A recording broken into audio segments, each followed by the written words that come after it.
Pwede! Nakuha mong biyag!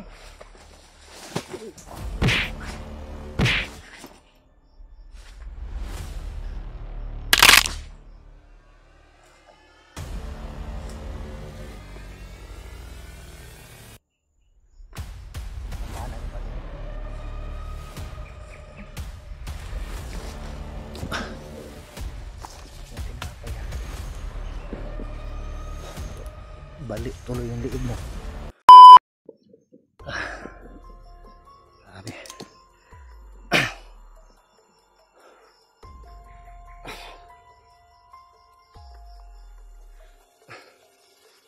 So,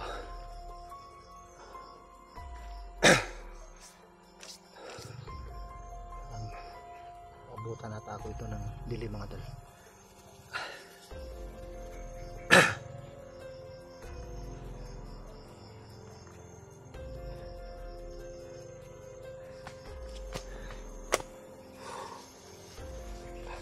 Sobrang kate.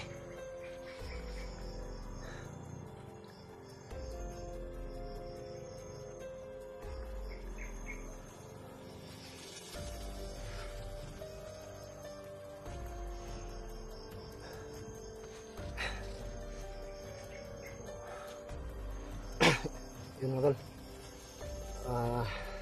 Sa mga nag-chat sa akin na nagre-request na papaakyatin ako sa bundok upang matulungan yung mga kasama ko.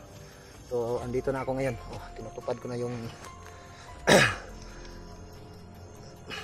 pangako ko na aakyat ako dito kapag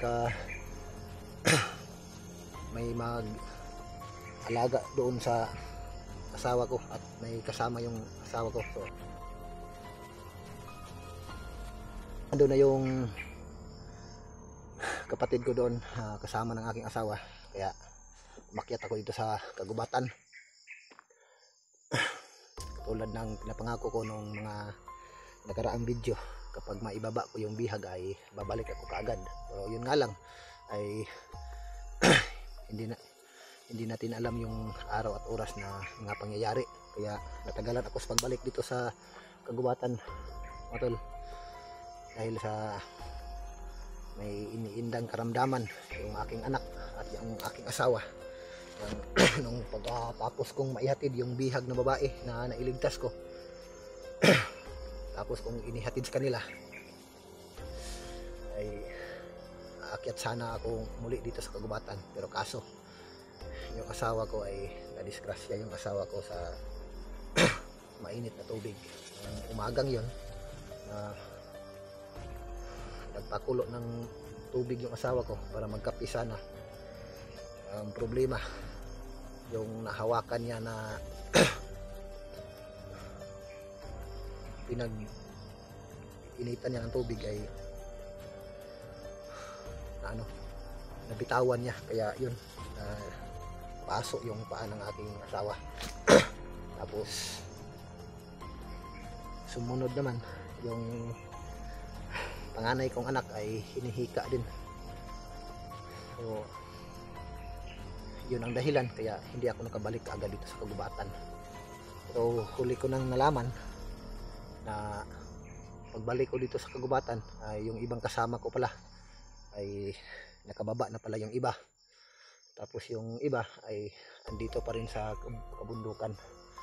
So kahit pag-isa lang ako ay tinitiis ko yung hirap at yung tiisin dito. Kahit mapanganib ay sinusuong ko pa rin upang matulungan yung mga nangangailangan, lalong lalo na yung mga bihag na nandito pa rin sa kagubatan na mga ilang araw o buwan o taon ba.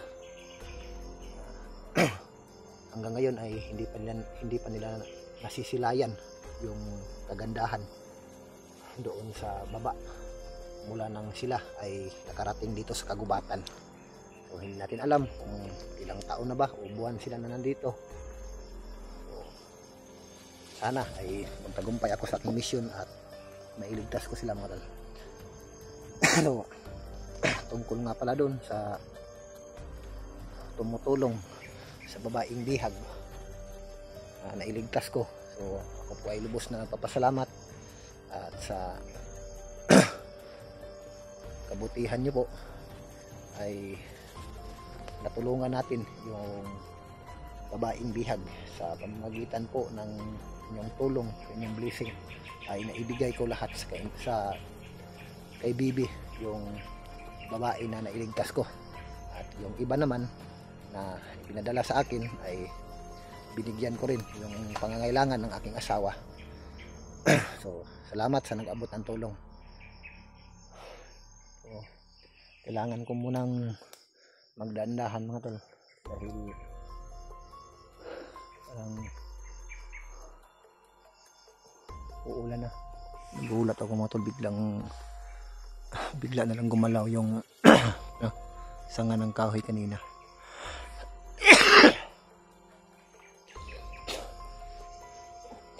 Tuloy tayo sa paglalakbay mga tol.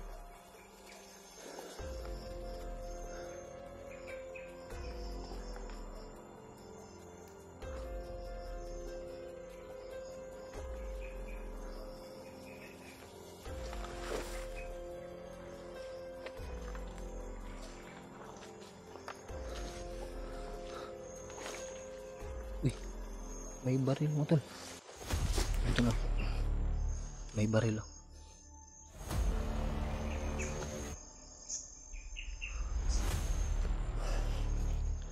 Sino kayang ano ito? Pagmasdan muna natin dito paligid. May baril na baka nalaglag ito. Baka sa mga kasamahan ko ito.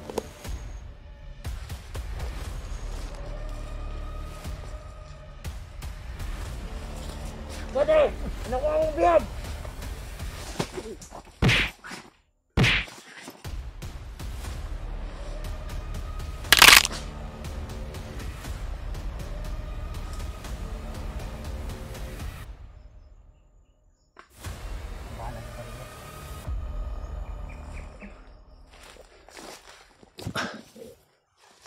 Tinapay ah.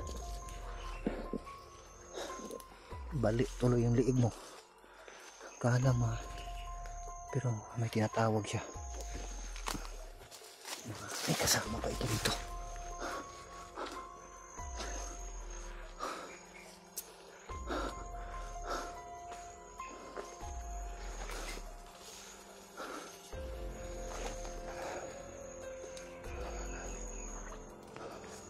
Ibang klase yung patibong nila mga. Nag-iwan lang ng baril tapos wala palang bala yung baril nila.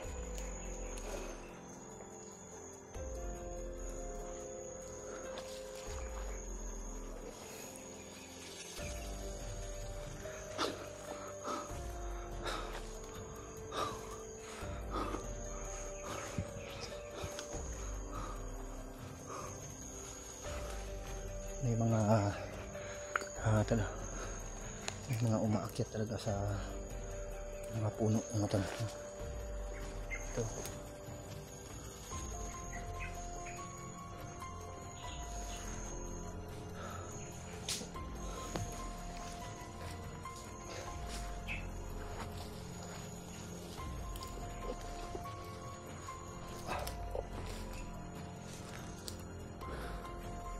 May dumadaan ata dito mata.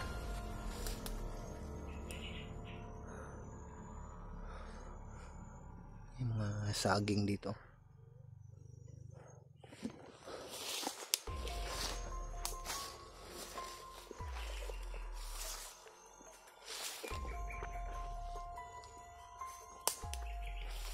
Pati dito may nagpahinga dito. May mga bukas dito mata.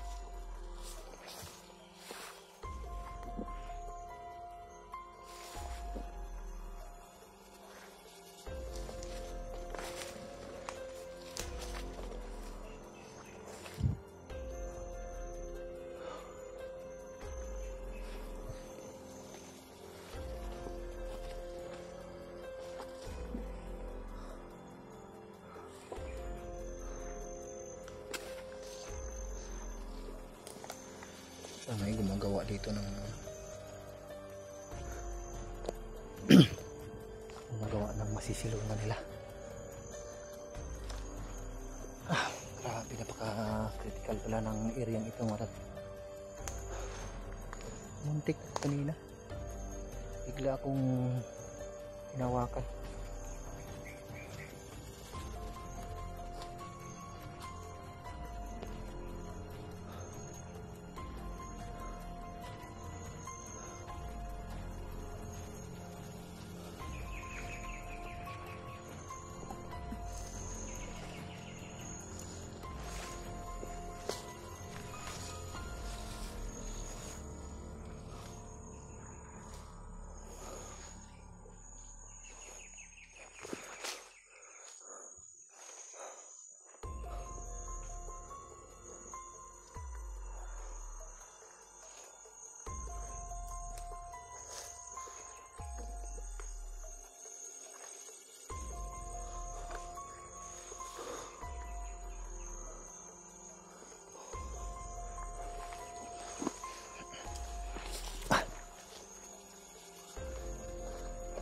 Saging dito mga tol, bro. Ang problema, wala pang bunga.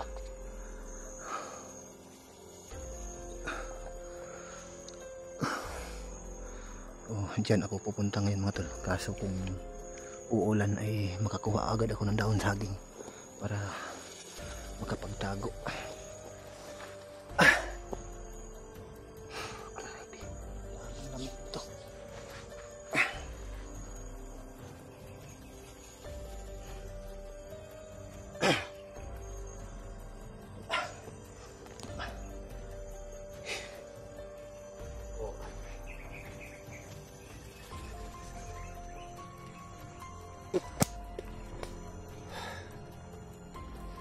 So, tungkol naman doon sa pamilya ko mga tol ay huwag kayong mag-alala dahil bago ako umalis ay sinipti ko muna sila. So, kasama ngayon ang aking asawa, yung aking kapatid. Siya yun siya ngayon ang umaalalay doon sa aking asawa, yung mga gawain doon sa bahay. Gusto sanang sumama ng aking kapatid dito, pero hindi ko na pinayagan. Ano mangyari pa sa kanya. Pero magaling din yung kapatid ko sa boxing. May unting kaalaman din yun tungkol sa kamay. Pero hindi ko na lang sinama.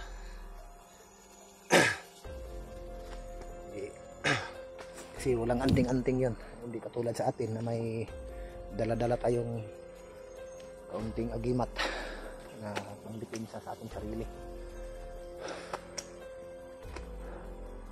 Iba yung panahon ngayon mga tol. Walang araw pero medyo hindi siya malamig, mainit siya. Pero kapag gabi malamig, kasi kanina pagdating ko dito wala talagang araw na sumisikat dahil may siguro bagyo dahil maganda na yung weather ngayon. So, sana ay kung abutan man ako ng ulan dito, maghahanap muna ako ng pwede kong mapagpahingahan o mapagtaguan hanggat sa hinahanap ko pa yung mga kasama ko na naiwan dito. At higit sa lahat ay yung mga bihag na naiwan dito. So, inuulit ko lang mga tol. Dahil yung pagpunta ko dito, yung mission ko ngayon ay iligtas ko yung mga bihag na nandito sa kagubatan.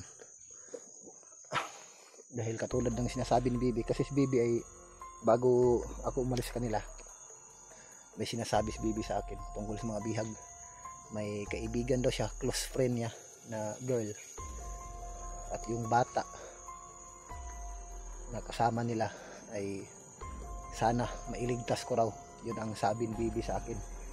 So malaki ang tiwala ni Bibi sa akin na kaya kong iligtas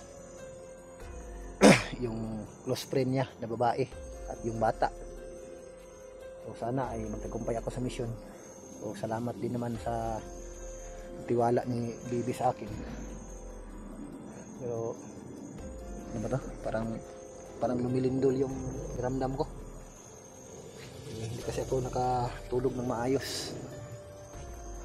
Parang nahihilo ako. Pahinga muna ako ng konti bago ako tutuloy sa paglalakbay.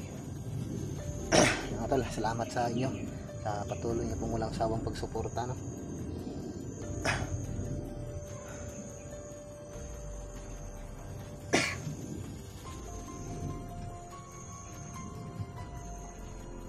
Grabe, umuugong yung ano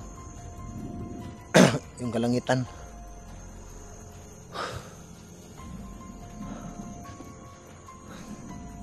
Mga tol, tuloy ako sa paglalakbay mga tol. Nakaabutan ako ng ulan, naghanap ako ng pwede kong mapagpahingahan.